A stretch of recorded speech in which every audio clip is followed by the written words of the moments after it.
हाल फिलहाल में कंट्रोवर्सी चल रही है। रामजी लाल सुमन ने राणा सांगा के ऊपर एक विवादित टिप्पणी की है संसद में। तो इससे रिलेटेड आपने कई सारे हिस्टोरिकल पॉइंट ऑफ व्यू सुने होंगे, लेकिन आपने ये सोचा है कि समाजवादी पार्टी के इतने वरिष्ठ नेता ने ऐसी बात क्यों की होगी?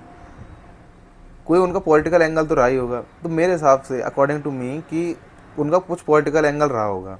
जैसे कि 2027 में यूपी में विधानसभा चुनाव आने वाले हैं, और जिस प्रकार से बीजेपी ने काम किए हैं और सारी कास्टों में मतलब समर्थन मिला ही है उनको, हर हर कास्ट से, चाहे वो यादव हो या फिर SC ST से हो या OBC हो, उनको काफ़ी अच्छा समर्थन मिला है। और उनके कोर वोटर हमेशा से रहे हैं राजपूत और ब्राह्मण, जिनकी यूपी में संख्या खूब से खूब होगी 15%, इससे ज़्यादा उनकी नहीं हो सकती। और मुस्लिम वोट्स जो हैं वो कांग्रेस को मिलेंगे, क्योंकि कांग्रेस उनके प्रति ज़्यादा वफादार है, मुसलमान कांग्रेस के प्रति ज़्यादा वफादार है। तो एक ये एंगल हुआ। अब सपा ने सपा की एक रणनीति होगी साफ साफ कि जैसे कि अब राजपूत ब्राह्मण उनको वोट देने वाले हैं नहीं, कुछ देंगे, थोड़े बहुत देंगे, लेकिन उनसे क्या फला होने वाला उनका।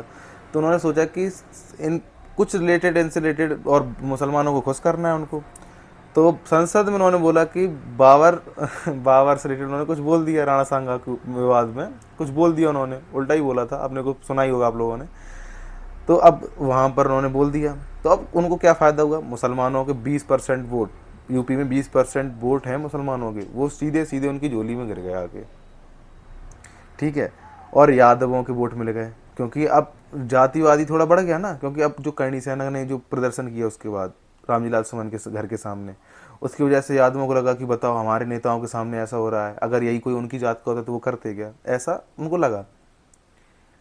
इस वजह से यादव वोट मिल गए। अब उस चक्कर में अभी रामजी लाल सुमन ने एक टिप्पणी की फिर उसके बाद कि हम SC ST समाज से हैं इसलिए हमारे साथ ऐसा हो रहा है।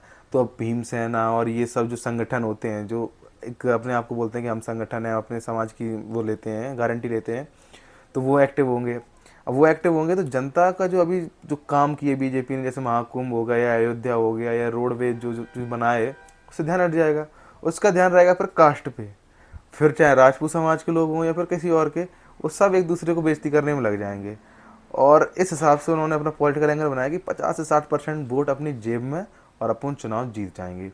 ये एक बहुत बढ़िया रणनीति है समाजवादी पार्टी की मेरे हिसाब से, क्योंकि जो कम पॉपुलेशन है और उनकी अचीवमेंट ज़्यादा है तो उनको टारगेट करना ईजी है। हिस्टोरिकली इतना रिच है, राजपूतों का जो इतिहास है बहुत रिच है, तो उनको टारगेट करो और उनको टारगेट करके और समाजों को लड़ा दो। जैसे कि अब SC वाले समाज के लड़ेंगे अब कि हमारे साथ अन्याय हुआ है, SC वालों को, SC वाले थे इसलिए आपने बोल दिया, कोई और होता तो आप बोलते नहीं। तो एक पॉलिटिकल एंगल होता है, तो आप इससे दूर ही रहें तो ही बढ़िया है।